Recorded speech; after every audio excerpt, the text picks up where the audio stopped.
This episode was brought to you by Beyond Pride. When you advertise with First Nations, make sure you advertise with pride. That's pride spelled P-R-Y-D-E. For more information, go to beyondpride.com. Creators Game, episode 24. I'm Dae Miller. Dae Smith. Nick Rose. We have a very good episode coming up for you guys because we have Nick Rose, and I got to start off with my very first question I've asked every guest who has come on the show. When's the first time you picked up a lacrosse stick?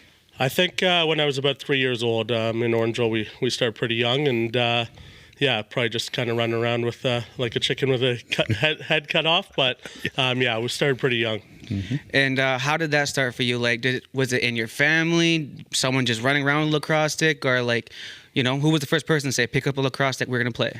Yeah, so my dad is Tony Rose. So if you've been to Orangeville, Tony Rose Arena, he worked at the arena. He passed away when I was 2 years old. So he played with a lot of the old Northman guys, Terry Sanderson, Bob McMahon, all those kind of guys. And I think they kind of helped me get into it after my dad had passed. Mm-hmm. Okay, so you definitely had a lot of people around you who knew lacrosse.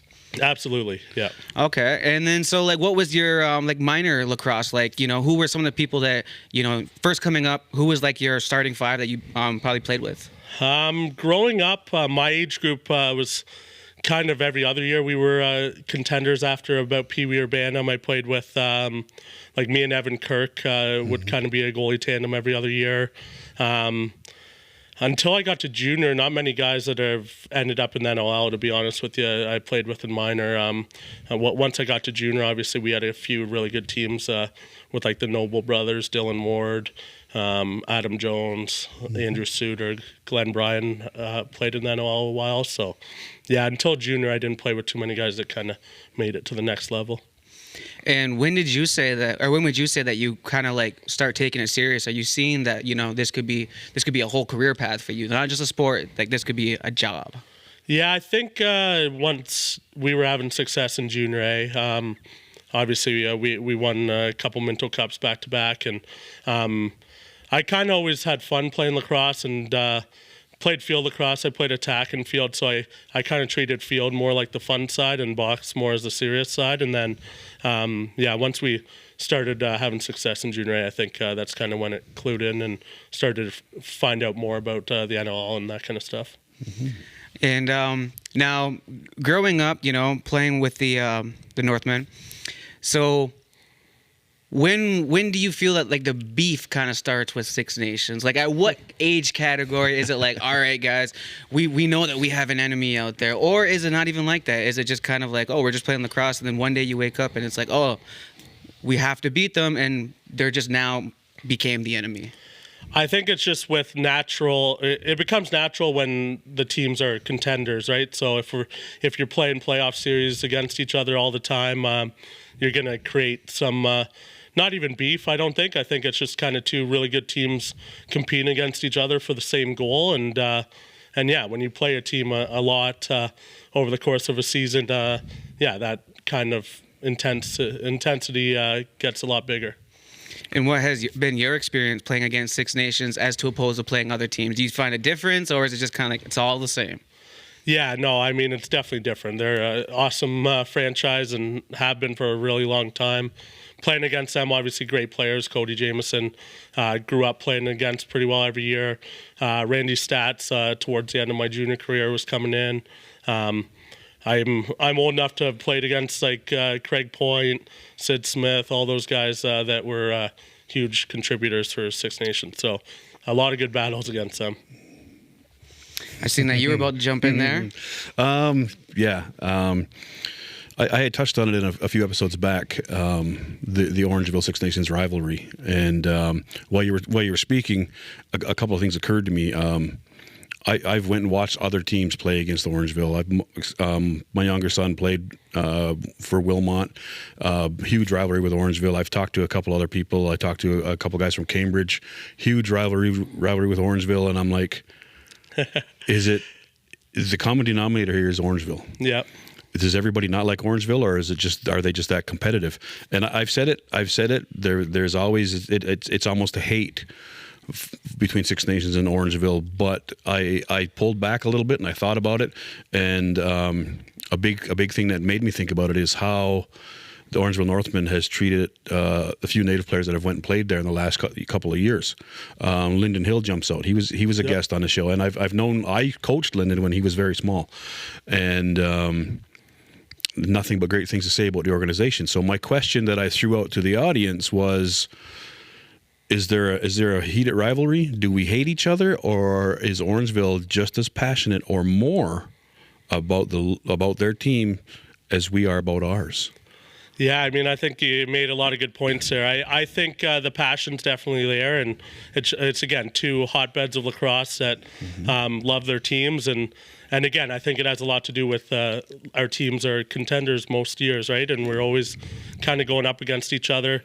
It certainly goes in waves, like you said. Like there's a lot of teams that probably have a hatred for Orangeville, but I think Six Nations, I think of Whitby, I think of Brampton as the probably three main rivals of the Northmen, and I think that has a lot to do with seeing each other in big games. And when you go through provincials, junior, anything, ABC playoffs, and then you get to the MSL or senior anything, those teams you just mentioned are always at the top. Yeah. Orangeville, Brampton, Whitby, Six Nations, they're always at the top. So and I get it, because we've had great rivalries with those teams as well. So I will pull back a little bit again. And I, like I said, I get it. I talked to Lyndon. I talked to Lyndon's dad, Trey Deer. I've talked to Trey Deer, Colton Marquise, and they were treated like gold. So is there a hate between us and Orangeville, person to person? I'm going to say no. Orangeville's not a big town, not a big city. So, and like most small towns, they have minor sports, not just lacrosse. But lacrosse seems to lead the way. So when I was younger, I remember playing against Orangeville as well. But we're going back to like 1981. I wasn't going to say that. But yeah.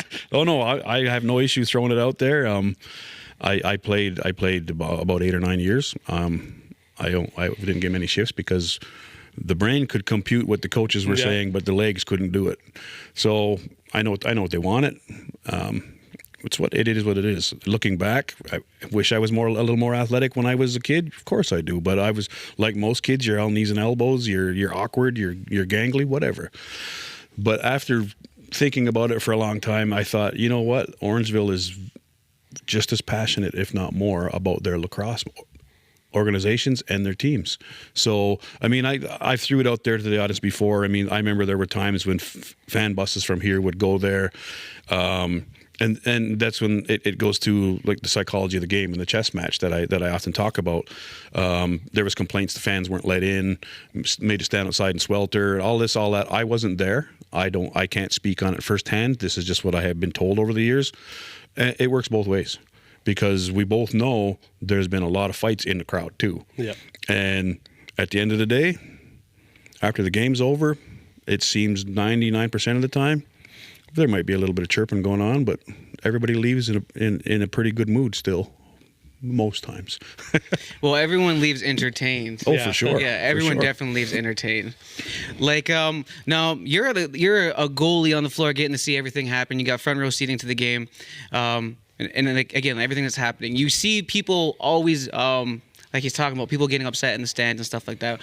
What do you think when you sit back there? Like, you know some of these community members, you know all the fans and all that stuff. Like, what do you as a goalie, what do you think of that? Like, does that kind of get you going? Because I know that some goalies will kind of encourage it, whereas some will be like, oh, no, I don't want them to be kind of start taunting you. Yeah, I mean, I guess it depends where you are, right? I mean, and how hostile or rowdy the fans are being. You obviously don't want to see crowd fights or anything kind of cross that line. But if it's all playful fun, it comes with a job, right? You gotta be able to take criticism and grow from it and not let it get to you, because if it, like, especially as a goalie, like if you let kind of chirps and all that get to you, then you're not going to be too successful if you're not worrying about just stopping the ball. Yeah, that's what I would think. Like, the chirps are going to get to you. So who's some of the players who get to you? Whether you played with them or against them. Because you can have people on your team that are just like, hey, like I have to play with them, but they'll be still chirping you during practice. letting you know that, hey, if I was on the other team, I'd be lighting you up too. Yeah, guys I played with aren't too chirpy. I mean, if they score a goal or whatever on me in practice, then they might jokingly kind of mess around with me or whatever. But guys I played with, honestly, like I don't get into too many chirping matches. I just try to kind of go about my business and help my team win. But obviously, like I didn't come on here probably not to talk about the rivalry with Buffalo, I'm sure. But there's definitely guys on there that when they're having success against me, certainly let me hear it. But I haven't got into too many chirping fests, to be honest. So I don't really know what names to throw at you. So you've had pretty much a smooth sailing throughout the NLL. You never really had, and like no one chirping you or nothing like that, right? Nothing too bad. Nothing that I can really remember specifically of what was said or. Well, what about like we critique you on this show?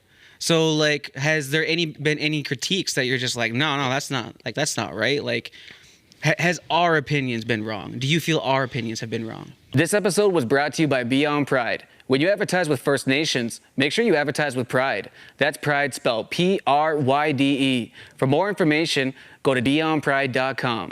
I don't get into too many chirping matches. I just try to kind of go about my business and help my team win. But obviously, like I didn't come on here probably not to talk about the rivalry with Buffalo, I'm sure. But there's definitely guys on there that when they're having success against me, certainly let me hear it. But I haven't got into too many chirping fests, to be honest. So I don't really know what names to throw at you. So you've had pretty much a smooth sailing throughout the NLL. You never really had, and like no one chirping you or nothing like that, right? Nothing too bad. Nothing that I can really remember specifically of what was said or. Well, what about like we critique you on this show? So like, has there been any critiques that you're just like, no, that's not right? Like, has our opinions been wrong? Do you feel our opinions have been wrong? Not necessarily. I mean, look, like I understand my playing style is not for everybody. I've seen it since the start of my career. Like in Toronto, I've jokingly said there used to be I forgot what the title of it was, but there was back on the fan forums or whatever. There was just a thread just shredding me apart. Like after playing 5 or 6 games with the Rock, like I'd barely even got my feet wet. So I learned pretty early on I got to take the criticism, kind of focus on being a part of my team, learning from my coaches, and understanding what makes me successful.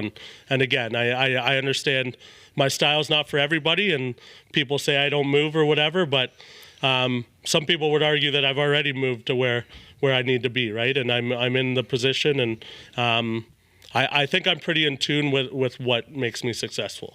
So yeah, you know what works for you, and you stick with what works for you.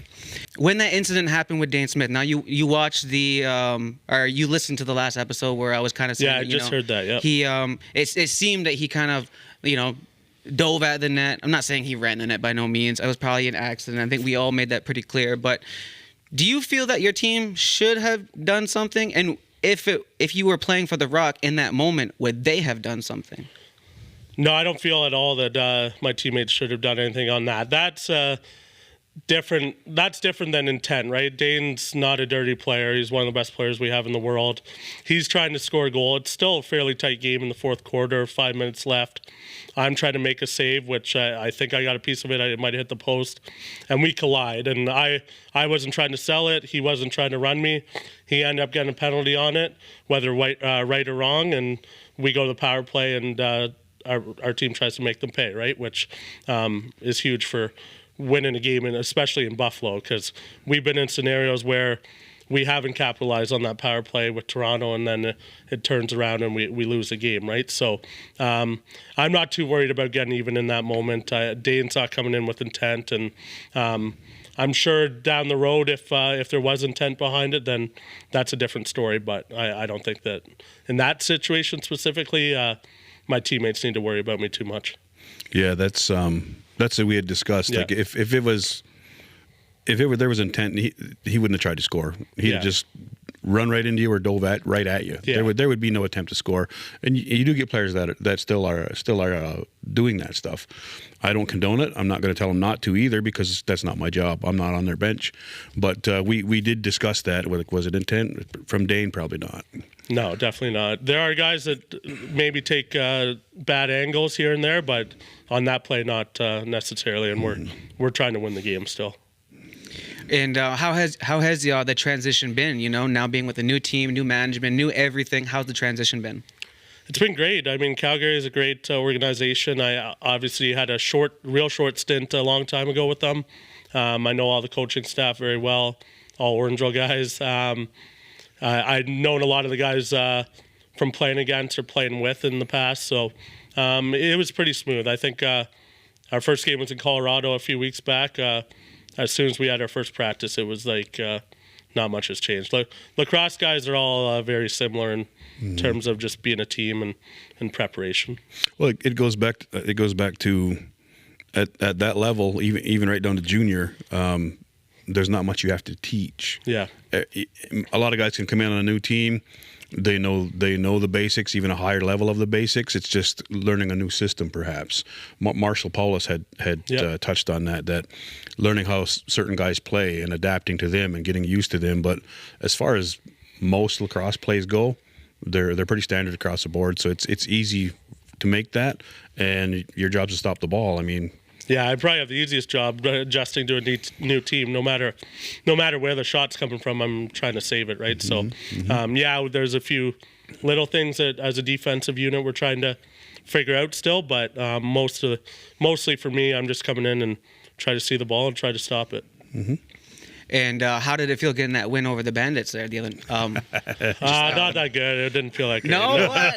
No, it obviously felt really good, and it's been a long time since winning in Buffalo. But I think I've been around long enough to understand that we had them coming up on the schedule again, and not to get too high from it. But yeah, it felt good to kind of get that monkey off my back a little bit. And I heard you say something after the game, had something along the lines of like your demons the demons of Calgary isn't the demons of Toronto Rock, or something along the lines of that. I honestly don't even really know why I said that. I think I'd just seen just a lot going on in your mind. Yeah, at the moment. like I think it was more kind of in a joking matter, because I'd seen a lot of comments about whatever his Buffalo Demons are still there. The Buffalo Demons. Yeah, like whatever. just from being in that building and that kind of stuff. So I was just playing around, really. Buffalo Demons sounds like a whole other team. Yeah. Yo, the Buffalo Demons. I had brought it up before, and again, it was my own wheels turning. And I talked to a lot of players. I've talked to a lot of players that have been in the NLL. Some that are still are. Some may have yet to get there. But for Joe Citizen, who may not be as in depth into the game, if you mention the National Lacrosse League, the first thing that pops in their head is the Toronto Rock.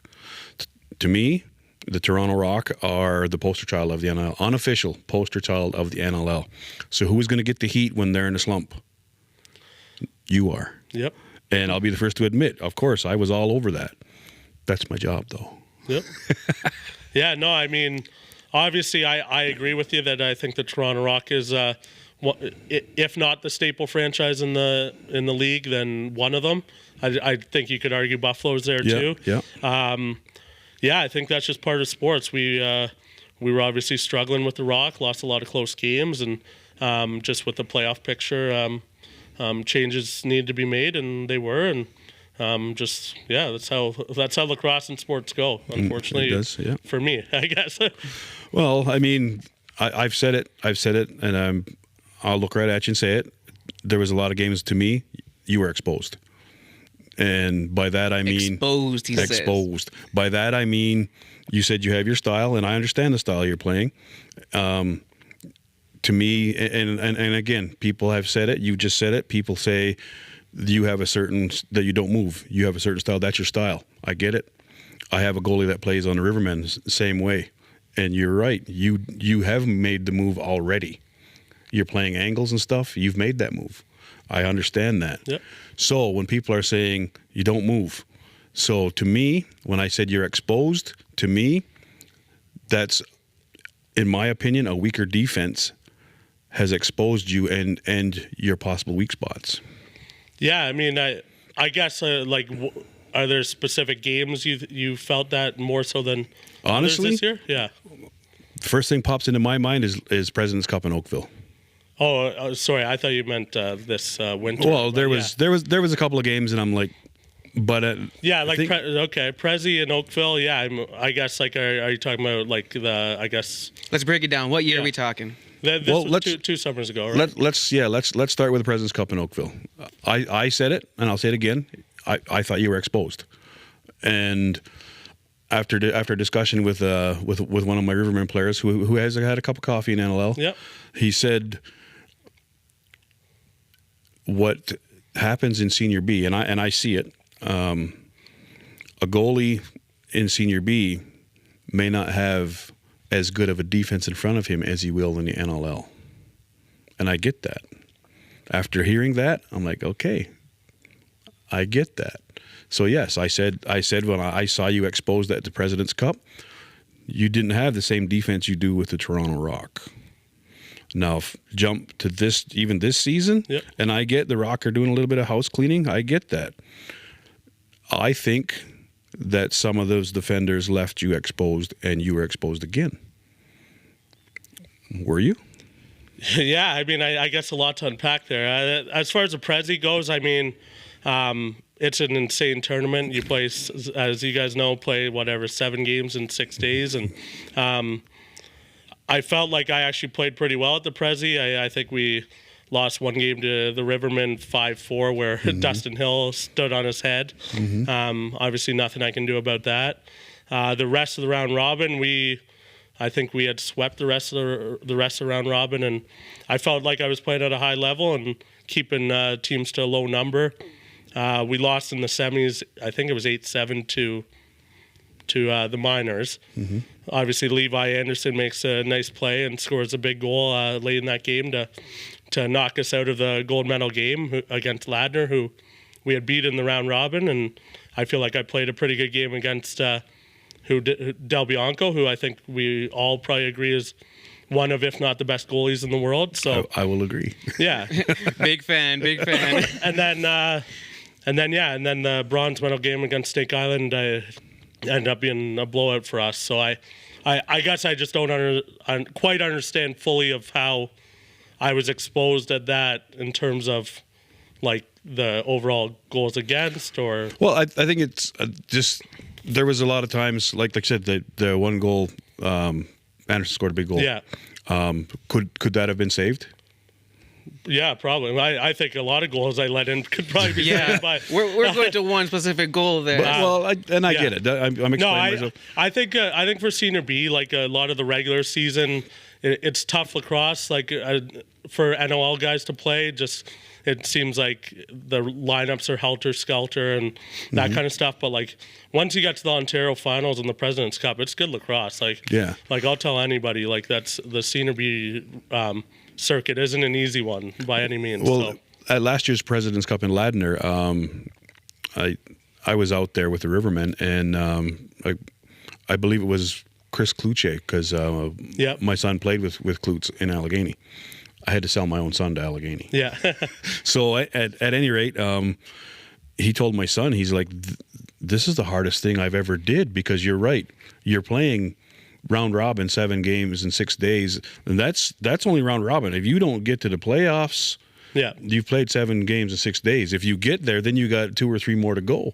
If you can get through the President's Cup, you can do anything in lacrosse. And like Klutz said, he said, this is the hardest thing I've ever had to do. Yeah. So it is. It's tough lacrosse, and that's my explanation as to why I felt you were exposed. And the one player, shout out to Brooker, he had said, NLL goalies that are playing Senior B have a different defense in front of them. It might be a little weaker than what they're used to in the NLL, so they're going to see more shots. They're going to be made to move more. You know, like you said, again, your style, the defense is set up in front of you, and they know your style. They're going to play a certain way. Yep. If you go to a different team that may not be of the same caliber, the defense may be weaker, and they may not grasp that what you need in front of you right away. So that's what I meant by exposing you. And even honestly, the summer before we lost to the Rivermen in the Ontario finals, and like I thought the Rivermen that year, like we hadn't really played against a team that was that well connected and like familiar with each other, and really felt like you're still with the Rivermen, right? Yeah. I felt like your guys' teamwork really kind of outshined the stars that we had on our team, to be honest with you, and that plays a big part of it of how close a team is. Yeah. Well, I mean, just like in Orangeville. Yeah. These guys, the core guys, have played together for probably most of their life. Yeah. And I gotta throw it out there. Wait till you see what we got coming this summer. Yeah, loading up. Well, it's a lot of core guys. We have like every center. There's graduating juniors coming in. They've cut it down to 3 NLL guys per team now. I don't know what that's going to look like, because we got a couple handfuls of NLL guys right here in the community. Will they be with the Chiefs? 99% sure. Will the Chiefs send us some? I mean, we're affiliated with them, so inevitably there's going to be movement. Of course there's going to be. Do you know if that's just total on the roster or total in a game at a time? It's total on the roster. On the roster? I'm sure a certain Senior B official will text me and let me know if I get it wrong. But to my understanding, it's 3 total roster, because I had thought about that. What if I play these 3 for 3 games? And what if I play somebody gets injured or whatever, if you have an extra guy, right? That's the thing. If one of these guys go down with injury, can I bring another one in? And I think that's probably something that's rolling around in every Senior B GM's head. Like last year, we protested against Ladner because there was upwards of 9 NLL guys on their roster. And there was loopholes. Of course there was. Yeah. There always is. But at the end of the day, they're not going to be able to bring all those guys now. Well, it seems like all of them are going up to Senior A out west now anyways. Which makes sense. That's where they should be. No, for sure. Like Christian Del Bianco. Yeah. And the reason why I love the guy to death is because no matter how hard I tried to chirp him at the President's Cup, he just agreed with me. Yeah. he just laughed and agreed with me, and I was like, I can't even be mad at this guy. Yeah, no, for sure. And then he's making the jump. He's going back. So, yeah, a lot of those guys, if they're playing where they should be, and that goes back to a conversation we've had on this show several times, is there enough teams?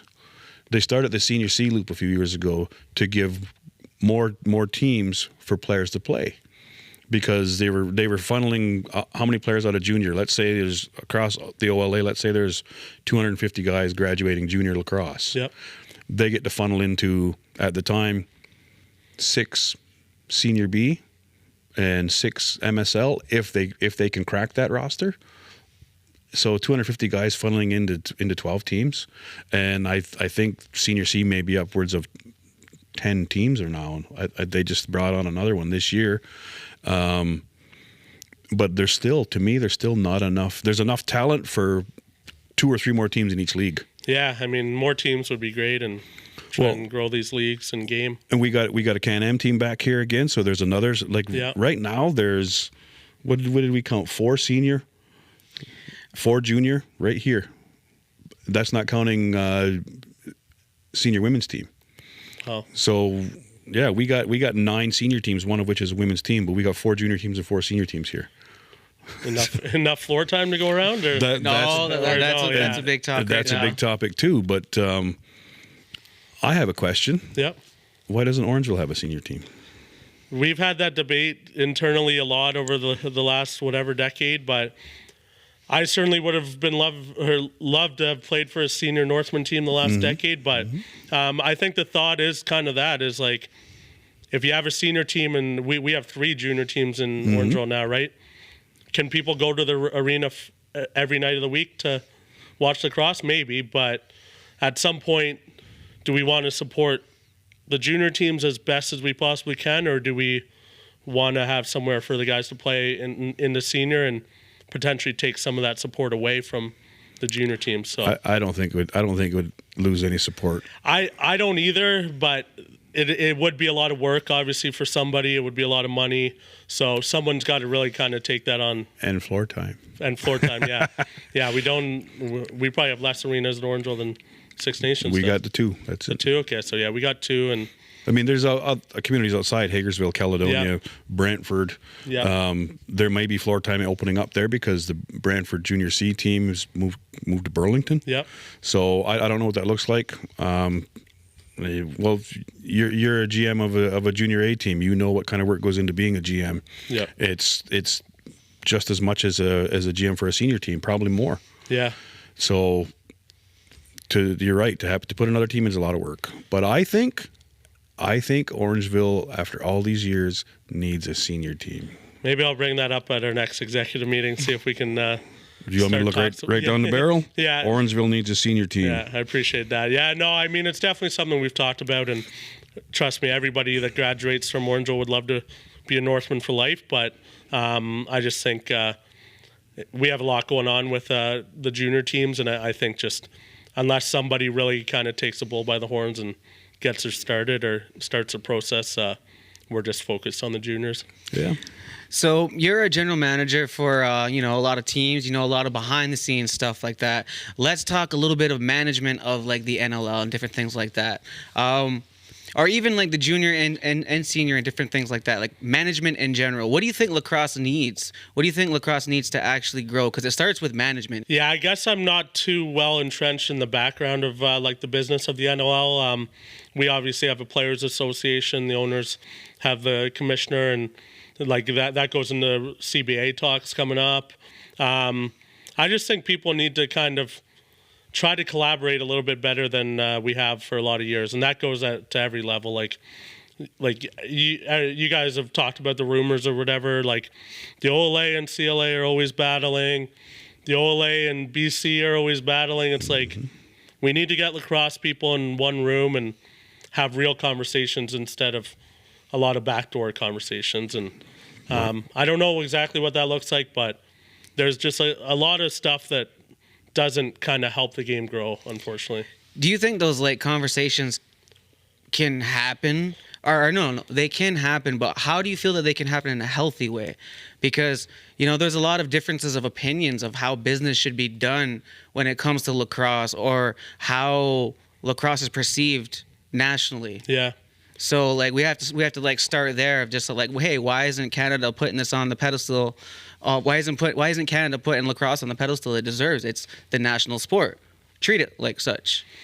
Yeah, I mean, again, I'd just be speculating at ways to make the game grow, but I do think there needs to be, whether it's legends of the game, like I'll just throw out a random name like John Tavares, John Grant Jr., those kinds of guys that kind of go to all the managing boards and say, hey, we all need to sit down and have a real conversation about the direction of this game.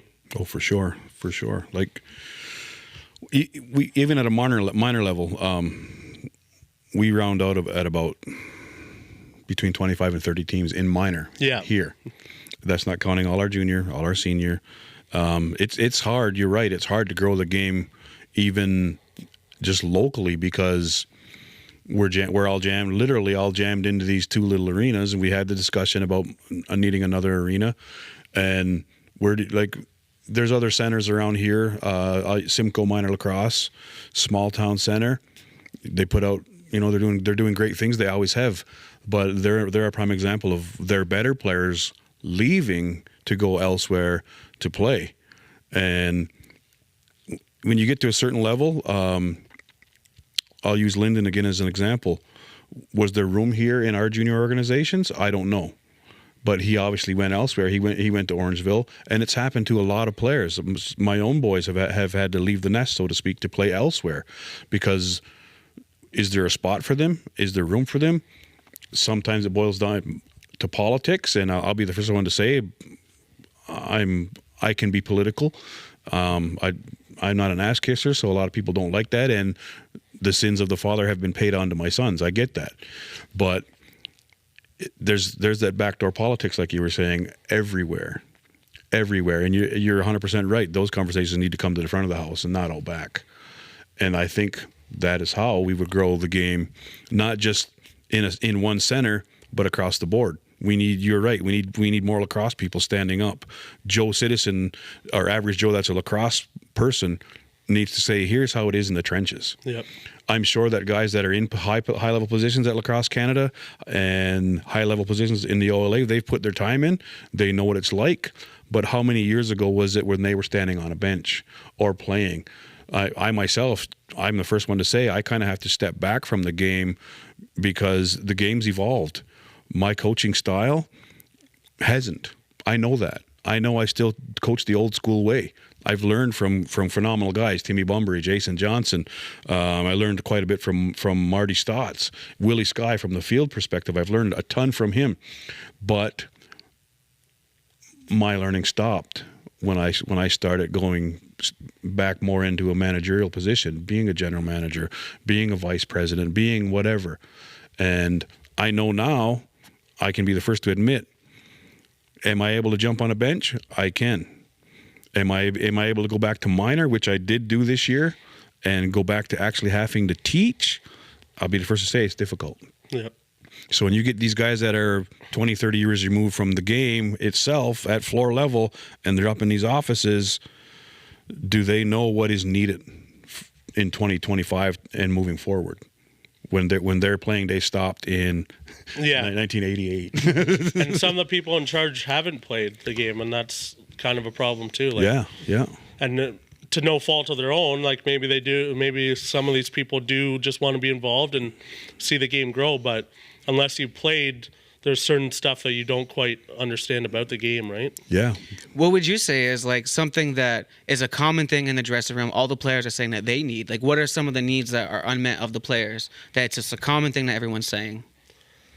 Yeah, that's a little bit of a tough one. I'm not sure exactly. Like, I think one place to start sometimes is just the rules of the game, right? Like if we, not to dive into it, but like the Man Cup this year with the different roster options and that kind of stuff, like no matter the level, everybody's got to be on the same playing field as far as rules go, whether it's rules for the roster or playing rules. Like I think years ago, before junior and major went to kind of the 8 NOL rules or whatever adapted, like there was rule at West, I believe, where if the ball hit the mesh above the glass and came back in, it was still in play. Where in Ontario, that obviously wasn't the case. And when you get to a national championship, people are asking what rule we're playing. It's just like a lot of that kind of confusion stuff that is a bit of a gray area that players don't necessarily understand. We ran into that at the Prezi last year. Yeah. Like we went all through the season, all through OLA finals, get to the President's Cup, and had different rules. Yeah, it's just... And so now we're told that we're going to play the same rules across the board this year. Let's hope that everybody sticks to that. Yeah, it's just, all have to get on the same page for that kind of stuff, especially when we don't want our national championships showing the worst of our game in terms of drama, right? Well, and see, and I'm not going to blame the officials. I'm not going to blame the physical guys that show up and ref these games. But you bring refs in from each different organization, and sometimes they're not even up on the rules to know, we're not sure. We're not sure what rules we're playing by. You'll have an Alberta ref and a BC ref and a Can-Am ref reffing an Ontario, a full 2 teams from Ontario game. Yeah. Like that. Honestly, referees is a good place for like the managing bodies to start. Like there's no denying in Ontario we have a shortage of refs and especially good refs, and a lot of good refs are leaving the game, unfortunately, just because of all the extracurriculars and drama that surrounds it. Like they're not whether they're driven by financially, like not getting paid enough, but like I wouldn't do that job for the amount they get paid, right? Like it's like the amount of crap they have to take on a game-by-game basis, like all the threats too. Yeah, like it doesn't end just on the floor. Like they're gonna see these guys. Yeah, we had one ref in Brooklyn last year quit. Yeah, threw his helmet and whistle into our bench and quit. He walked off. Yeah, and like a lot of times when I see refs kind of acting like that, I'm like, I understand. Like, I wouldn't want to sit there and just listen to the nonsense game after game after game, right? Well, it goes back to that thick skin you said you got to develop, right? Exactly. So now they're gonna have. You've been traded a lot lately. No, I feel like you've been passed around or something like that, man. Like, you're not gonna announce a third trade here, are you? On this? Let me check my phone. Yeah. So now for the MSL, you have just been traded as well. All right, you're going to be playing for the Lakers. Yep. So, you excited? How you feeling about it?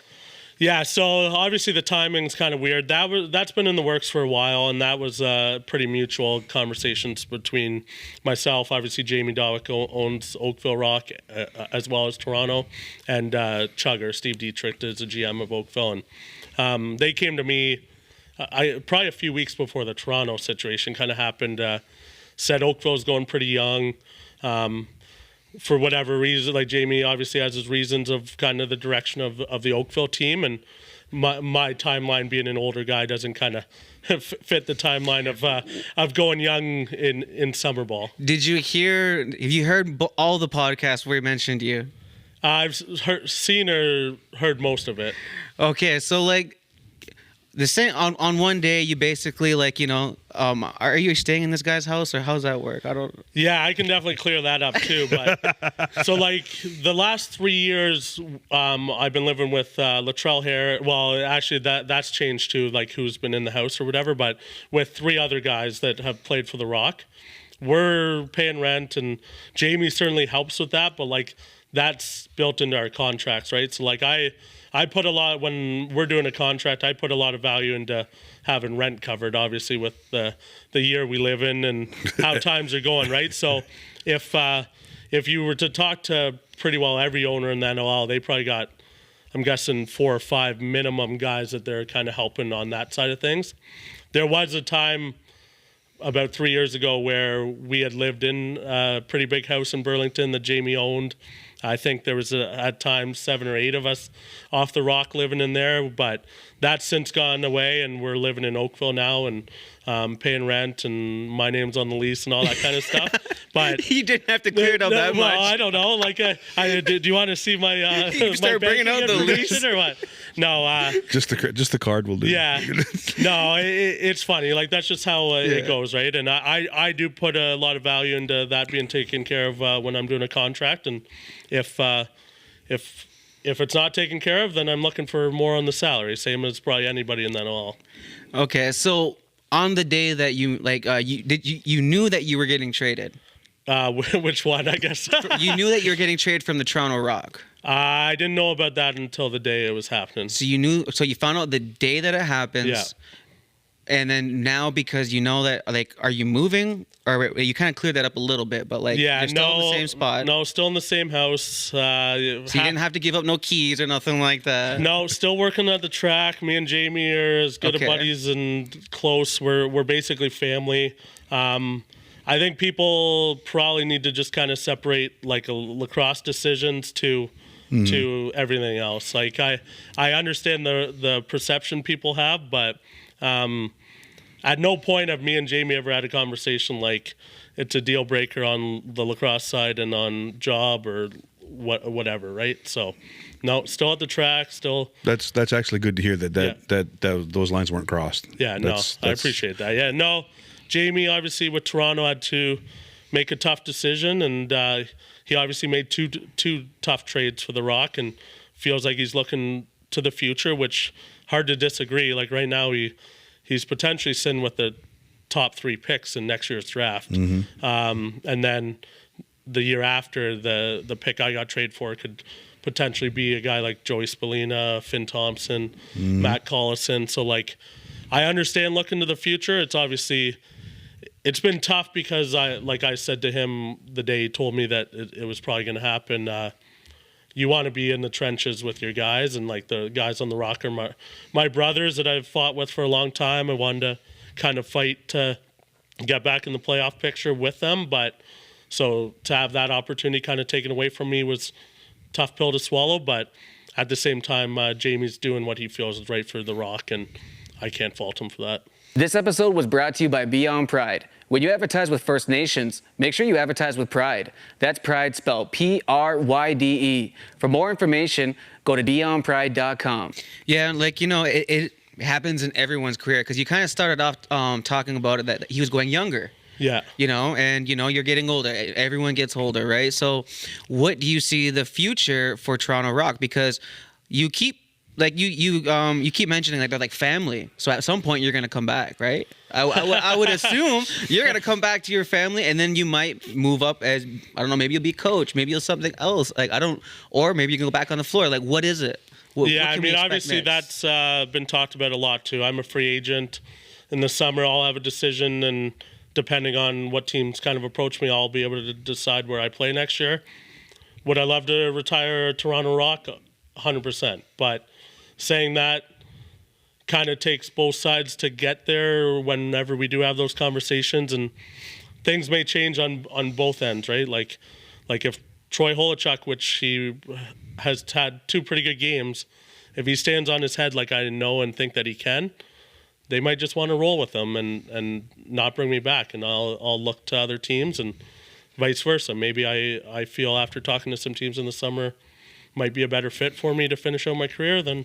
Well, where you're at now has all Orangeville guys on the bench. Yeah. So I mean, that probably is a family atmosphere too. Yeah, no, for sure. And lacrosse is a pretty close community to begin with, and then when you break it down to Orangeville guys, my friends, people I've competed with over the years, I'm certainly going to have a big decision on my hands in the summer, but not exactly something I'm trying to concern myself with. I need to kind of focus on helping the Roughnecks be successful. Yeah, focus on the now. Yeah. What was your thoughts on the Del Bianco trade?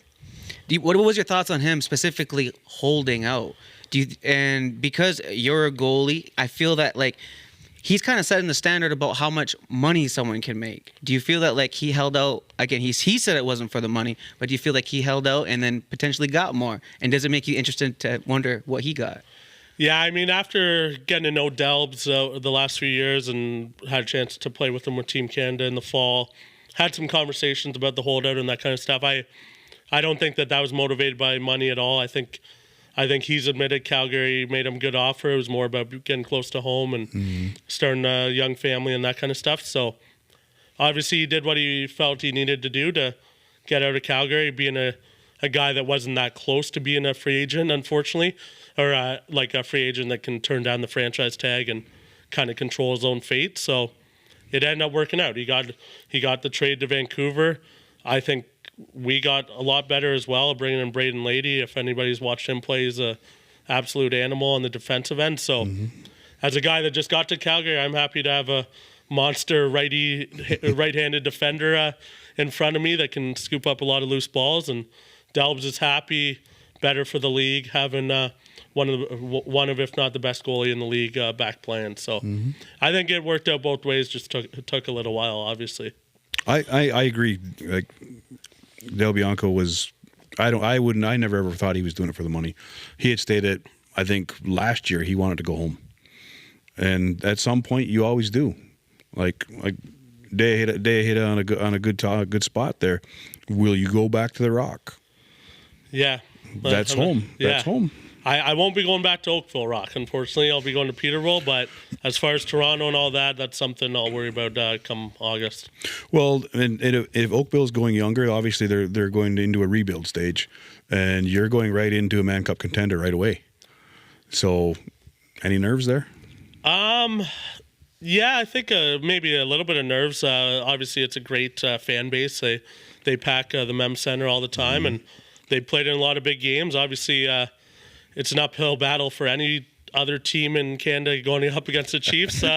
But so I know what that means. But having a chance to potentially get to an MSF final and at least take a crack at a Mann Cup opportunity is something that I'm still motivated by, and I don't have that many summers left, being honest with you guys. So I kind of wanted to play at the highest level for my last few summers.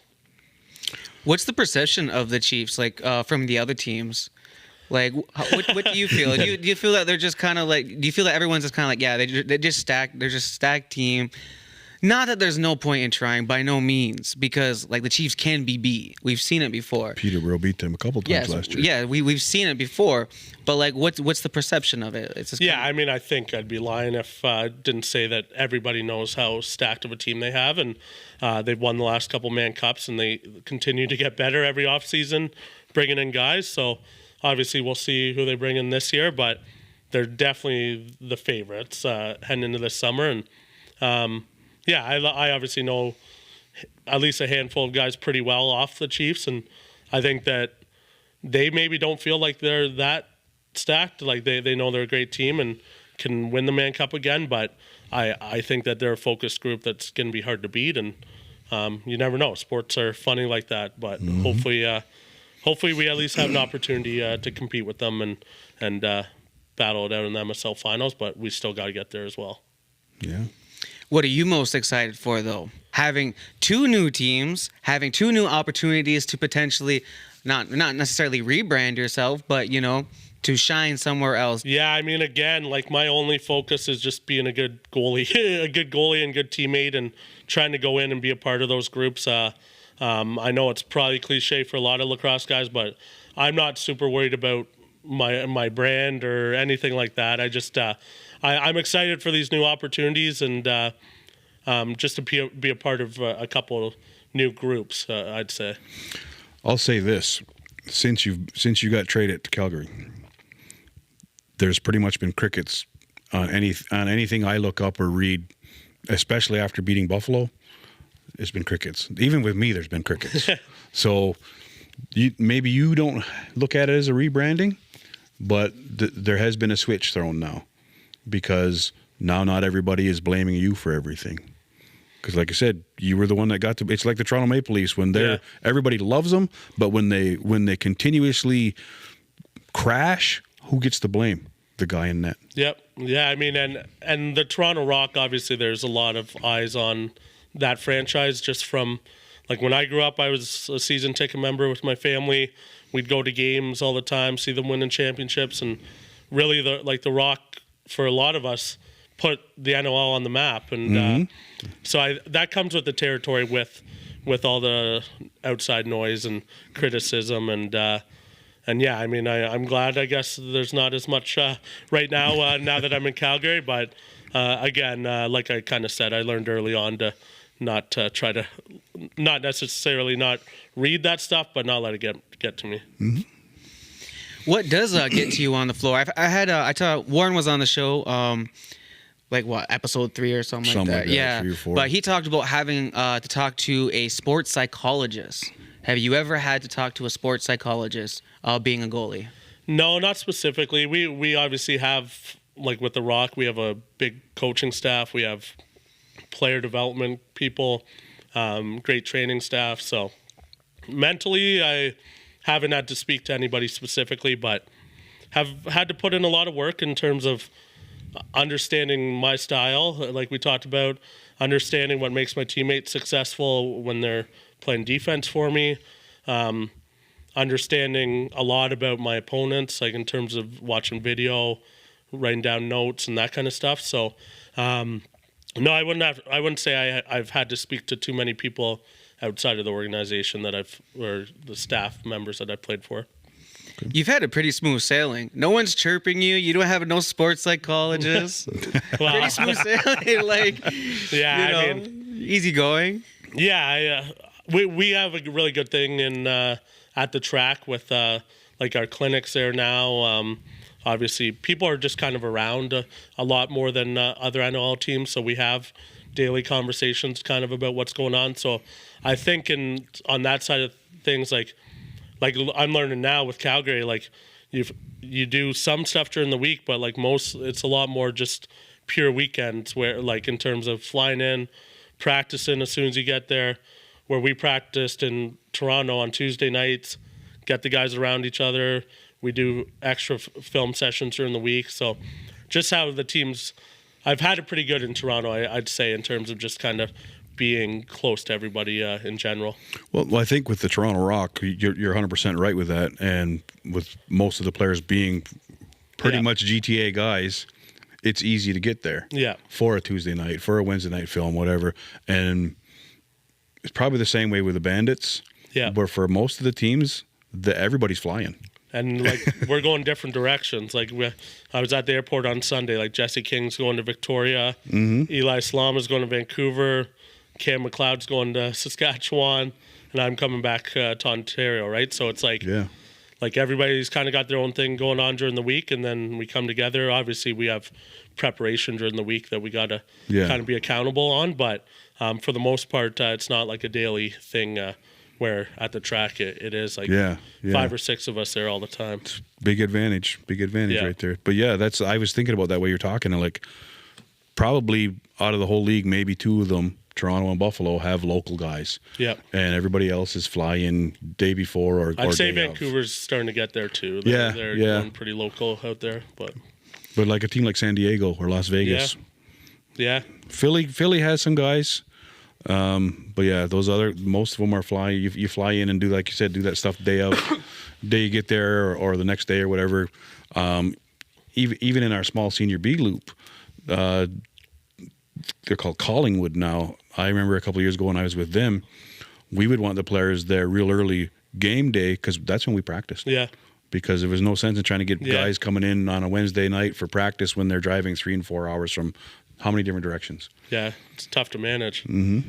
And actually, I guess I should say, like, in terms of like talking to people and having conversations for that mental side, like I've lived with teammates for a long time, like most of my career. So being able to kind of live with and be able to chill, watch TV, and have those conversations with the guys I'm going to battle with has helped for sure. Yeah. Oh, yeah. What has been some of the hurdles that you've had to overcome during lacrosse, and how did you get over them? And how would you advise other players who are maybe new to lacrosse and new to lacrosse culture? And like, what are some of the hurdles that you had to get over? Yeah, I mean, I guess I'd start early on in my NLL career. Like I had 3 years in Boston. First year was a third goalie. I was living down there.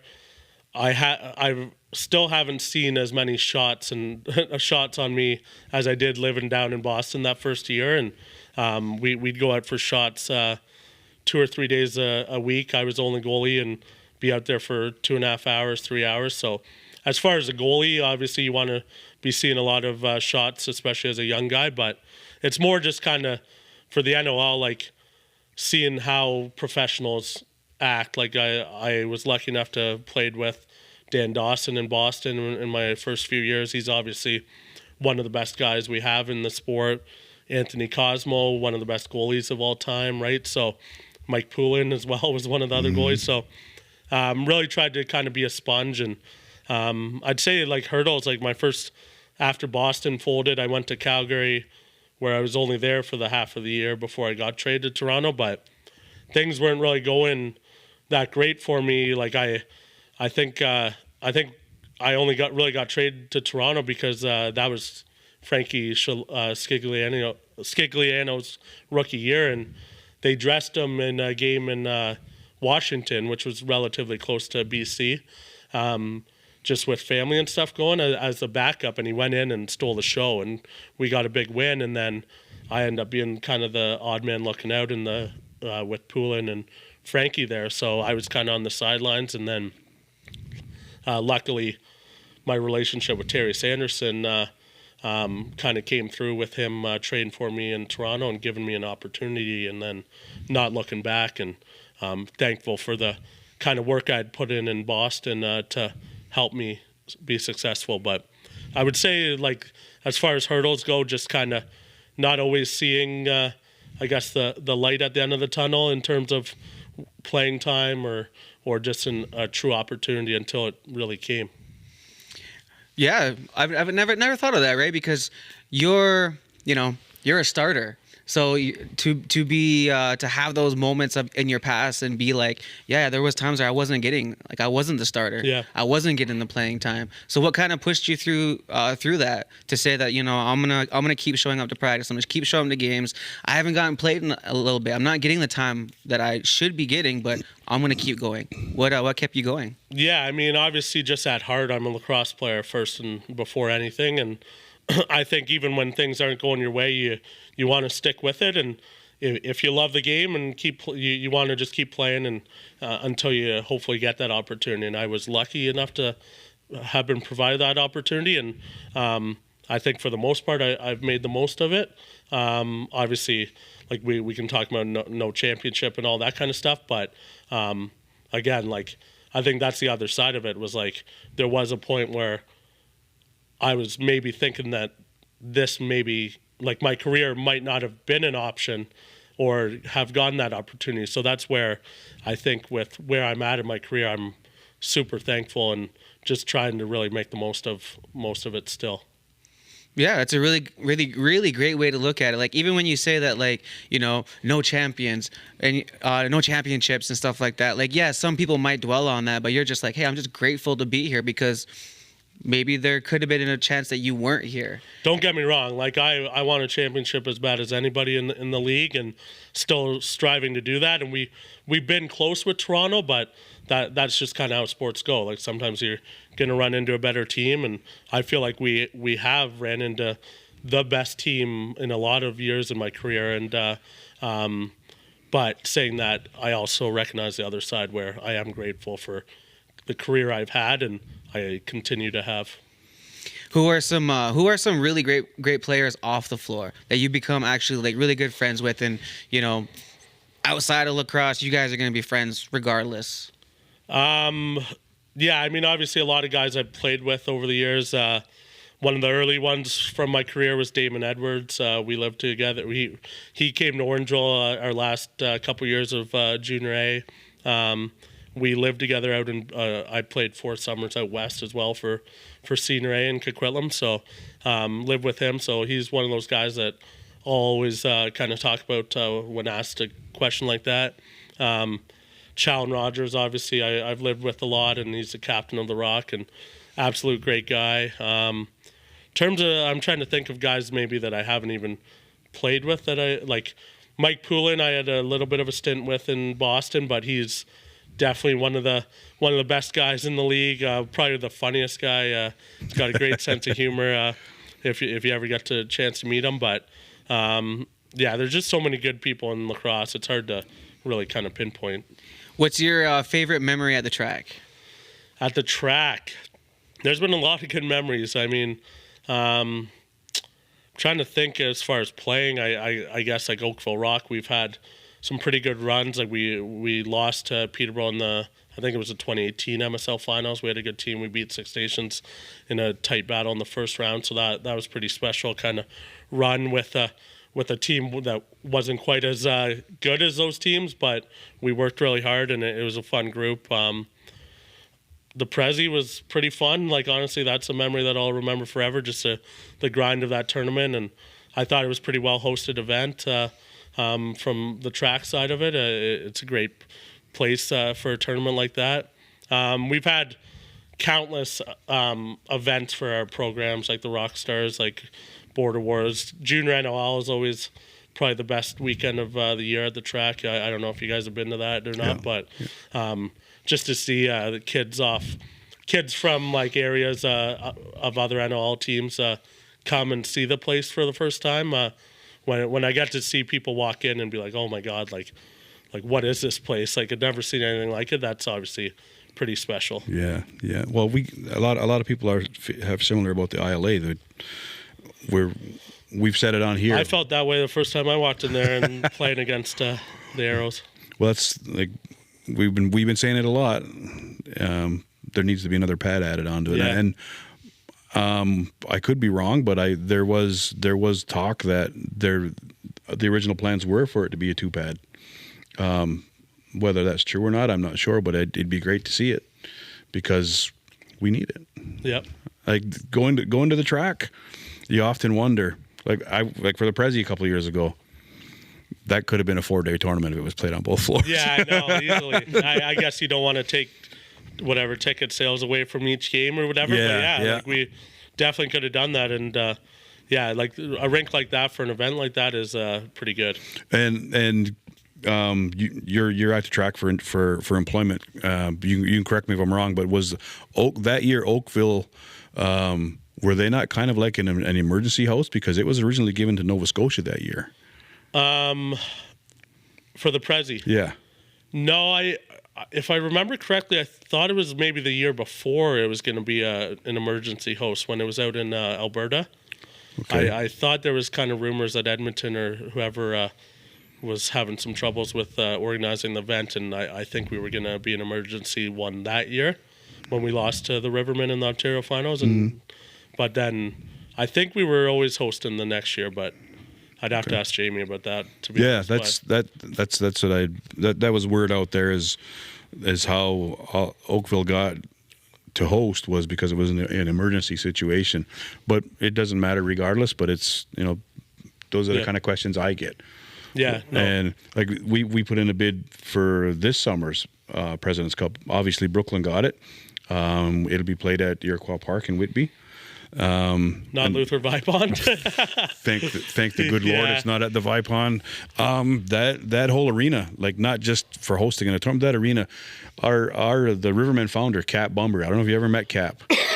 I think in passing, like time. He's in his 80s. What is he, 80 or 81 or something like that? And last year we rolled in there, and he's like, every year I come in here, and I say this every year, this arena has not changed since I played here. Wow. And he even said, like, I think it's even still the same light fixtures. Yeah, The same lights in there. 2 summers ago, it had to have been the hottest game I've ever played. No, for sure. Was insane. Just like a little bathroom for a dressing room. A little bathroom. And the visitors' dressing room, the doors open up onto the home bench. Yeah. Yeah, just walk and right that posed a bit of an issue last year. Things got a little hairy between us and Brooklyn. Yeah. And we had guys getting tossed. They're going off to their dressing room in the corner. We're going off to our dressing room on their bench. Yeah, that's not good. That's not a good setup. And like another great guy, and I always talk about him, but when you got Rory Smith on your team, Yep. and he has to go on your bench to go to the dressing room, Yeah. probably the best thing to do is just be quiet. Yeah, seriously. But off the floor, you're not meeting a nicer man. Yeah, I know Rory fairly well from playing junior against. I still, to this day, the best lacrosse fight I've ever seen was him and Andrew Suter in Orangeville. They, like, neither of them won the fight. They both got so beat up that it just, like, was something you've never even seen before. But Yeah, I do remember that. couple warriors. Yeah, and like the Luther Vipond Arena, I mean, it's been around obviously since Cat played, and he's 80. But it's time to move on from that. Yeah. From that place. Can only imagine the heyday of that arena, though, like back in the day. Well, even the Six Nations Sports Memorial Cultural Center now. It was that. Then it was the Gaylord Paulus Arena, and now it went back. Yeah. But even back in the 80s, in the Can-Am days, when all we had here was Can-Am teams, that place was packed. Yeah. And then you couple it with everybody smoked in the arena. Oh, it's like a bingo hall in there. Well, even the early 90s with the Chiefs, Yeah. the Chiefs three-peat, 2 of those years were at the Civic Center in Brantford, and you could smoke in the arena. And I could talk with Timmy Bomberry. He's like, yeah, I remember looking up. I'm standing on the bench, I'm looking up, and you can't see the crowd because it's so blue from everybody smoking in there. That's crazy. But you go into Vipond, and if it was a smoking facility back then, it had to be Yeah. every lacrosse season, Nick, I start smoking. Yeah. I have started smoking again, and I quit all winter. So I know how much I smoke. So times that by 500 people in the crowd. Yeah, that's Who does that? Who quits smoking and just starts for a season? I do. What kind of madman are you? Like, you just dropped a bad habit and then you pick it up for the winter or something? Like, No, I dropped the bad habit in the winter. Whoa, just stop smoking. Well, I do from... No, like, just continue. Continue not doing the good Look, thing. listen. it's amazing the effects the game of lacrosse has on Yeah. us, eh? That stress. We had our fundraiser. We had our fundraising dance. And I was like, yep, season's officially kicked off. Give me a smoke. There you go. This episode was brought to you by Beyond Pride. When you advertise with First Nations, make sure you advertise with pride. That's pride spelled Pryde. For more information, go to beyondpride.com. How do you guys fundraise for all your stuff out there? Like, any team that you've ever been a part of, what's the most successful fundraiser you've ever had? Let's just go like junior and senior. With the Northman, we have a few pretty big fundraisers. We certainly try to avoid making the players pay to play, like just hand over a check and there you go. We have a few things where they have to do certain things to help out the team in terms of we have a big draw each summer, so they got to sell tickets for that to kind of whatever. But I've actually kind of found out the last few years of how well our community does support financially, like in terms of like obviously we went to the Minto Cup last year, and as soon as we won the Ontario finals, it was nuts. Like people reaching out, hey, like where can I send some money? Like with nothing coming back to them, which is crazy. Like obviously you want to give sponsors or supporters value in their money, but people were just kind of willing to donate just to take care of the boys on the trip. So, and we also have a documentary coming out for the Northmen this summer. It's been a few years in the making, and that's fully community funded in terms of just trying to kind of Look down the barrel and tell them. what it is. Documentary coming out. So yeah, the Northman Way documentary is coming out. Release is July 4th to 6th this summer. Yeah, there's still ways to support. We're looking for volunteers, obviously, from the Orangeville community, and we're doing very well on that. But it's going to be a pretty cool lacrosse story for the lacrosse community. It's obviously kind of a Northman love story, but it's a lacrosse love story as well. A Northman love story. We're gonna What get is that? we're gonna get heat for that. Yeah. I'll get you guys tickets to the premiere. We're gonna get heat for that. Yeah. Nick just announced a documentary about the Northmen. We'll bill it to Dawick. We'll bill it to Dawick. To be fair, I think there were some arrows that did some interviews for Yeah. us. So, Oh, yeah. Oh, okay. To talk about obviously our rival. But hey, I appreciate you sharing that. You heard it here first. Yeah, there you go. Yeah. What was so let's go back to the NLL. What was the reaction in the dressing room after the gash fight? I guess in the dressing room it was still kind of a bit of a somber mood. We had lost a game, and it was one we. But he had to have been on a high. Yeah, I think in the moment, obviously, he was on a high, and with just how he celebrated, he hasn't fought before in lacrosse, right? So that was really his first time kind of experiencing that, especially. He's like, oh, I just knocked him out. I did that. Yeah, especially in Bandit land with all those fans kind of screaming at him would have been a bit of an overwhelming moment. So, yeah, the team was excited for him, and it was a big part of the game. But at the end of the day, we lost, and even him in the room wasn't. We weren't dwelling on that at the time. Is that the fight that Joe Rogan was? Yeah. Yeah, obviously it blew up afterwards, and I assume you guys haven't met Gasher.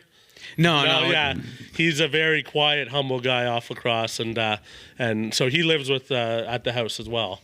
And I've gotten to know him pretty well, and he's a pretty quiet guy, and he's not about all that kind of media stuff. And for it to blow up like it did, he was pretty overwhelmed about it. Yeah. That's crazy. So what, like, he gets in a fight. It's all like, you got what's his name again? Joe Rogan talking about him.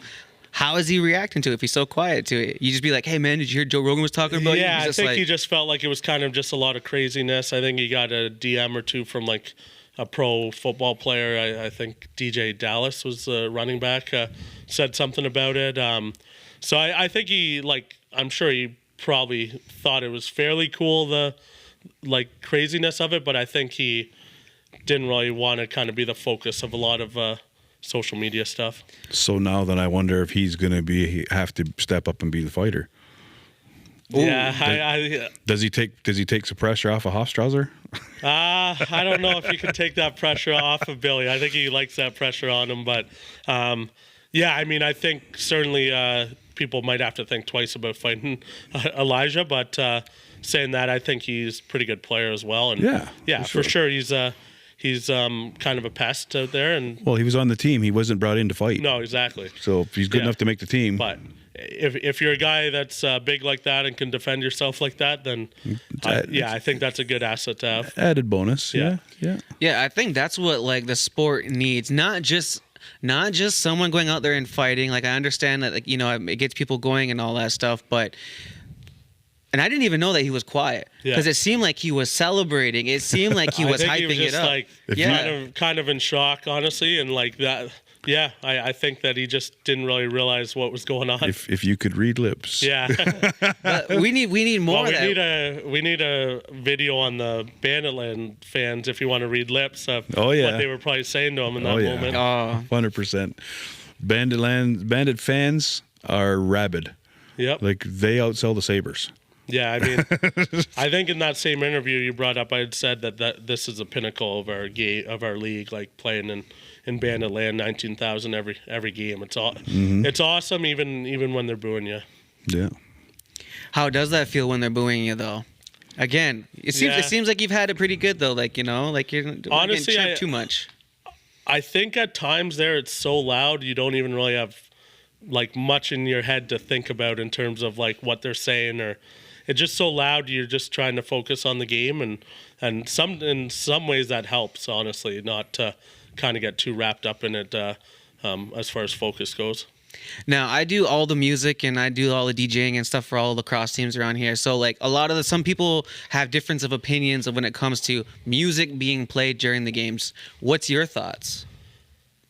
I don't mind it. Like, I think I'm just very used to it from my whole career in the NLL, that it's just like something I don't really think about all that time or all that much when we're playing.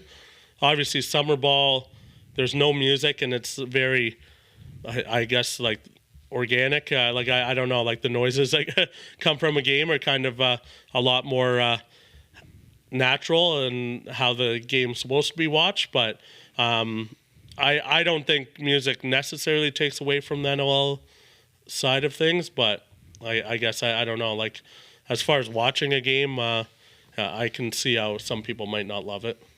I don't like it. No? I'm old. I don't like it. Yeah. I will say there are some arenas that play it so loud, it's like you got to turn it down a little bit. But if it's just kind of background noise, then I don't mind it. But again. Well, if I'm at an NLL game and I can't talk to the person beside me without yelling, then it's too loud. Yeah. No, I agree with you there. It needs to be at a comfortable level. Mm-hmm. Yeah, I agree with that. But there's also another layer to it. If there's like if there's two rows in front of me, I don't want to be able to hear what they're saying. Well, I want to hear what they're saying if they're saying shit to me. Well, like if they should be sitting next to you, then. I'm not going to say that people are going to talk shit about me. Well, I'm thinking that we're just watching a game. I'll give you a prime example. I was at a Sabres-Habs game. I'm a Habs fan. I went in there knowing Buffalo fans are rabid about any team, so my coat was done right up to here. By the third period, that coat was off, and it was swinging because the Habs were winning. Two rows down, dude turns around and wants to fight. I'm like, I'm sorry that your team lost. If they'd have won, I'd have clapped, but they didn't win. Yeah. But yeah, so if you're gonna sit two rows, and I want to hear you if you're talking shit. I want to hear you if you're talking shit. I want to know if I got to jump from here down there on you. I want to know I want to hear what you said. Make sure I got it right. Say it again so I can hear it. Yeah. That's why I like just being in the crease and away from all that kind of stuff. Has anyone, like, again, we talked about kind of the Dae Smith, again, we don't think he ran the net, but has anyone ever ran the net on you? Or have you feel that someone has?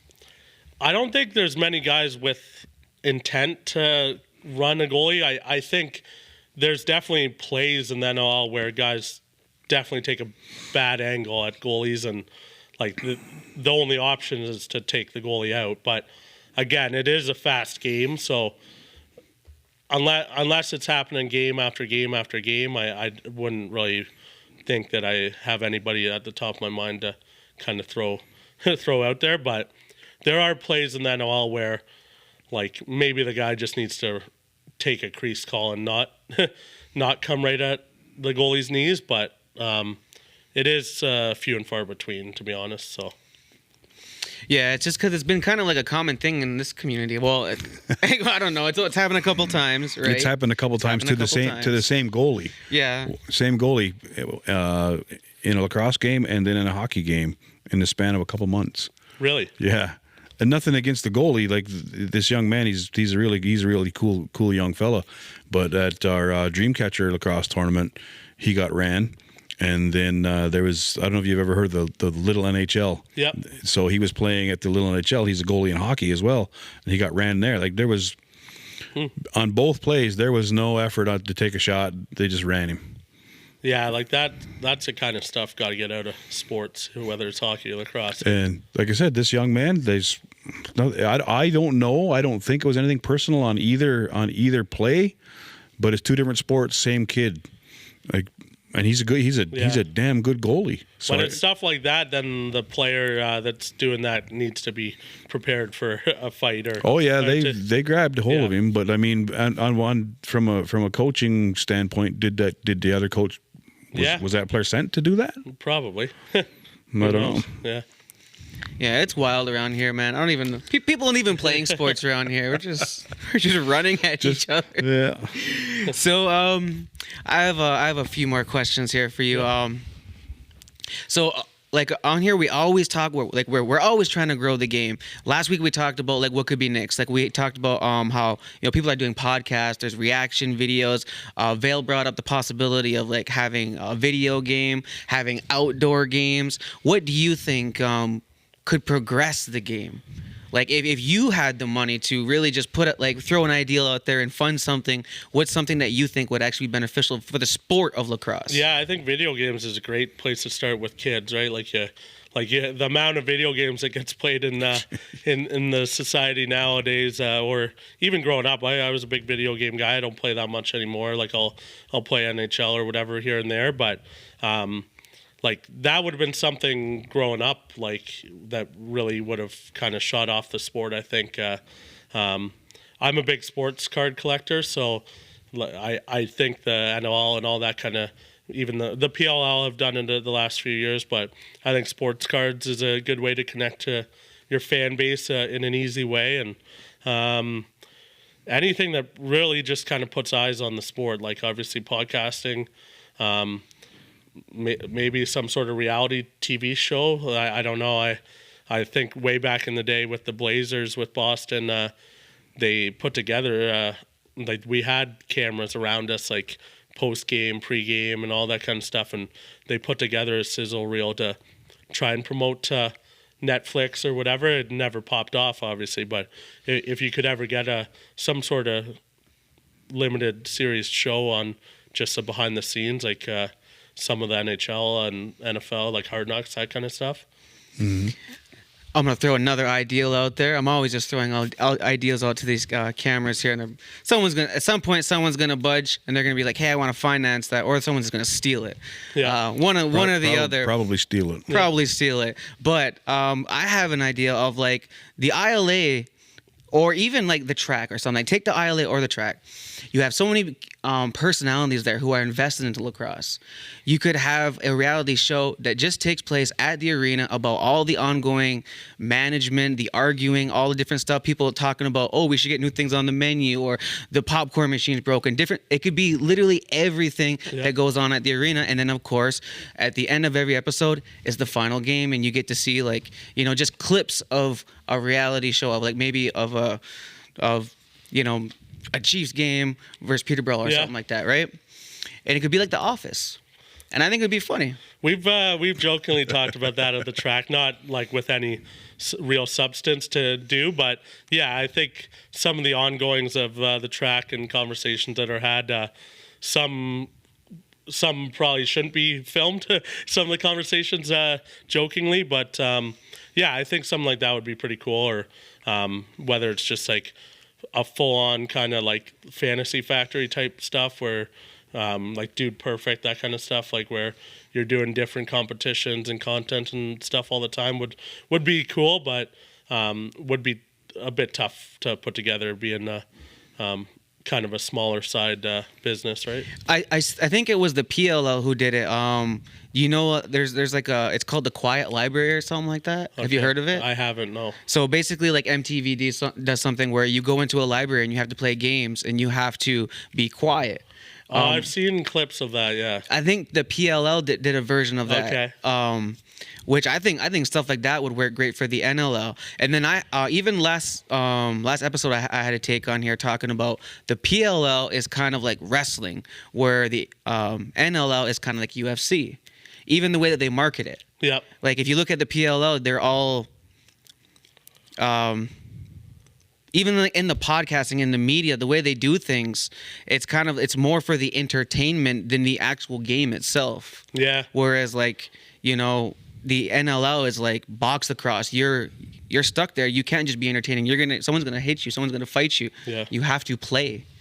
Yeah, I think trying to find new ways for content and to get eyeballs on the sport is huge. I think a lot of times we kind of fall back into like teaching like the 101s of lacrosse, like to whether it's like a reporter or whatever. It's like first like they're coming in and not really knowing anything about lacrosse, and we gotta kind of show them how to pass and catch and that kind of stuff. It's like a lot of times in my career, at least, like we've done the same segment over and over, like probably dozens of times. Where it's like just changed your shirt. yeah, basically. I think I've seen that. I think it was Lyle Thompson when he was on like Good Morning America or Good Morning Canada, whatever it is, and just doing like, oh, this is how you cradle, this is how you pass, and like that's great, like awesome, like like show that, but there needs to be more, you know what I mean? I agree. That's kind of point I'm trying to make. It's like when it's the same stuff kind of filtered over and over, and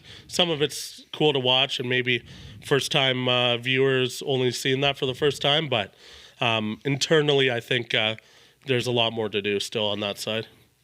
I got one for you. Let's find that old NLL game. What was it? Vale brought it up last time. The NLL Blast. Yep. Let's find that. Let's find the old gaming system played on. We'll have a tournament. Okay. Yeah, that would be good. Oh yeah. Just for old guys though.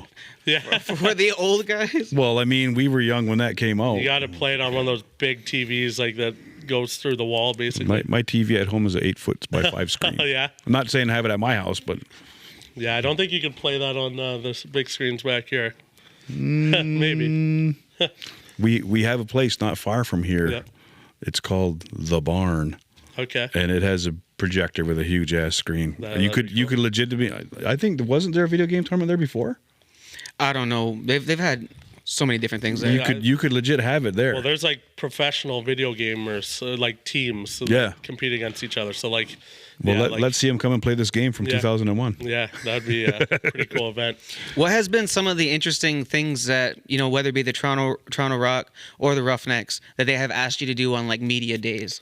Like, I'm sure they're trying to get you guys to open up and to think about your brand, because as individual players grow their brand, the team's brand will grow as well. And then, you can make more money off that brand. You can have action figures, you can have comic books, you can have so many applications that lacrosse can be used towards. Yeah, I mean, obviously with the Rock, we've done a lot of different content ideas over the years and try to play it up and have fun with it all. I think me and Chow Rogers did like a pumpkin carving thing one time. Certainly, we do a lot of fun stuff for like the Jumbotron at games and that kind of stuff. Probably before his time was Dan Dawson, actually.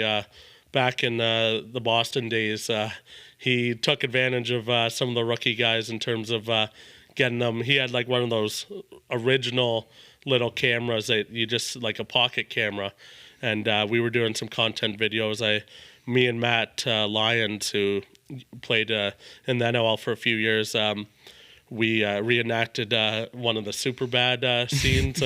I was in full gear, and we're in the basement. That's still on YouTube, so maybe I'll have to send that to you guys. But we're gonna put that in. We're gonna put that into it real. I'm in full gear, and like we're doing the scene where they're talking about going off to college and being sad about leaving each other and stuff. So Dan used to do like funny workout videos and he was actually kind of doing like some reality stuff like behind the scenes. I remember him and a few guys going for like ice cream and that kind of stuff, like just random stuff. He was a bit before his time, to be honest, like even before YouTube. Yeah, I think like, and it's also good too for like team building. Yeah. So like you can literally go out there and you can find someone to be like, hey, sponsor our team building event. It's for mental health and it's also for all these other different things. And we're gonna create content on it. And like if you just put your mind to it, like there's a lot of different things that can be done. Yeah, I mean, it definitely makes it easier, I think, for players to kind of jump on board. Doing some of that stuff when it's going for a good cause. Like just on the way down here, down the road, there's a Smile Zone that we did with the Rock, and that was just 2 years ago, I think we unveiled a new Smile Zone. So that's like the big charity with the Rock, and they do jersey auctions to kind of help pay for those zones. And I saw that. Yeah. yeah. I saw that. So that kind of reminded me of where I was driving. I was only here not that long ago for that. But so like that kind of stuff, it makes it easier to try to remember why we're doing it. So I wanna stir some pots in the NLL world. Who say that you were traded again? You know, it's not. It's I can't be yeah. traded Okay. more than I already have. We're gonna take a step back. That's why I had to look. I was like, this can't happen. No. In another world, let's say you're traded. Where would you like to go? Buffalo Bandits wanted you tomorrow. Would you want to go? I guess really the situation of the team would decide that. I mean, don't get me wrong, Buffalo, great fan base, definitely the pinnacle of our league right now. I think Colorado's a great city. If you've ever been there, it's awesome. They got a great fan base. Toronto, obviously, we've talked about a lot up there. Like we actually have a lot of great cities. Like even Ottawa is awesome. Like we went there earlier in the year. I guess like if you're asking me to pinpoint one, like of just a team like that's not Toronto or Calgary, I'd probably say Colorado. Colorado, that's different. Mm-hmm. 2 cities that you think that should expand. There should be an NLL team in. I think Nashville would be awesome. I've been there only a couple times just for kind of a party weekend or whatever, and it's just so many people there are there all the time. The arena's right downtown. It's just a fun city. And are you aware of how many lacrosse tournaments they have there? I've heard about that. Is it a Masters or a senior tournament? It's right across the board. Really? And there's more than one. No way. Yeah, there's a few. I think it would be a really good spot for a team, and I think that's the number one answer for most guys in the NLL. So Nashville. And what was the other team? What was the other town? I don't think I said another one. He did. No, he didn't. No. Okay, give me one more. We need one more. Honestly, I'm gonna say Boston again. I know we had a team there, but it's an awesome city. It's like a big city feel in a smaller area, and obviously it's a historic sports town as well with the Bruins. I think if the Bruins took it on with owning the arena, it would be awesome. If the NLL had to do like something similar to this Super Bowl, simply just putting on a performance in the middle of halftime of a game, what do you think they should do, or who should be performing? Oh man, I don't know where to go. Maybe I'd say Drake, but after the Super Bowl halftime this year, I know he's kind of off the grid right now. He's doing like the FIFA Cup or something like that. Okay. Yeah. I like Drake. I mean, obviously Taylor Swift's pretty popular. Taylor Swift? Yeah, you don't like T Swift? She's got some good songs. I mean, nah. No, I don't know. I'm old school. My first answer would have been the Tragically Hip, but okay. Obviously Gord's passed. Gord's not here yet. All right, I was gonna say you couldn't be real about Taylor Swift, right? Just relevant right now. Well, okay. I mean, Kelsey didn't win a Super Bowl. She might be looking for a new boyfriend. True, exactly. Invite her out, Nick. Invite her out. I'll DM her. Who? What's the likeliness? Or not the likeliness. What's the most common DM that you probably get that like from a fan? Like, do you ever just get like, because like lacrosse fans are kind of like, the Creators Game podcast account will get a lot of random messages, and it'll be just like insides of like history facts, or it might be like different things coming up, or it might be critiquing us. Has anyone ever just critiqued you and just DM'd you and then continuously DM'd you even after maybe you didn't respond, or maybe you did? Yeah, I mean, I've certainly had a few people over the years that have been pretty constant, I guess haters, if you will, or whatever. Some trolls. Yeah, but you know what? Like the trade out of Toronto was actually pretty overwhelming with the like support messages that I received. Like it was a lot more than I could have imagined. So the love I received after that trade definitely outweighed the negative stuff by miles. So I have gotten a lot of kind of, I'm a big fan, and from kids or from goalies that I've worked with, and try to kind of coach as many goalies as I can in Ontario to try and like that's another thing when we're talking about growing the game. Like we need to put more of a focus on growing the goalies as well. But, Yeah, I agree with that. But yeah, a lot of good messages that are coming consistently from people. Yeah, you definitely give off some really good vibes because you're like I've tried. I'm like, you don't get chirped. You never like no sports psychologist. Like he's just so chill. I think again, just like from early on in my career, like I dealt with it right away. So like it just like I knew that it's just something I'm always going to deal with people either criticizing or thinking somebody else can do something better or whatever. And yeah, just kind of have to take it in stride and not make it a focus of mine, really. And do you have any advice for anyone out there listening who wants to make it to the big show one day? Yeah, I mean, keep grinding. Obviously, you never know when your opportunity is going to come, but you got to be ready for it. And that doesn't come by just kind of doing nothing. You got to understand what makes you successful and just be ready for the opportunity when it comes. And Jay, do you have any last minute? Any final thoughts? Any final thoughts? I thought it was going to be a little bit more of a square off match, but you know. Okay, I do.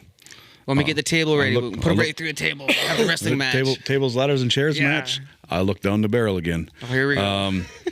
I've said it. I've said it. I've raked you over the coals. I have. That's my job here. I told you when I come in, I'm being branded the Don Cherry of this little organization, which is fine. I do get a lot of messages. Got one the other day. Seemed like there was some kind of troll or something. I don't care.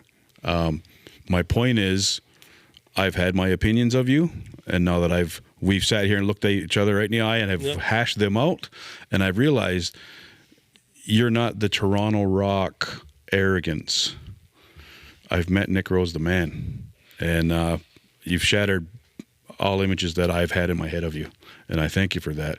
But the point I'm getting at is, we've sat here like men and discussed it. So sometimes you said you get them, you get haters. Yep. I get haters. I get haters from this show. I get haters from another project that I'm 4 seasons deep in.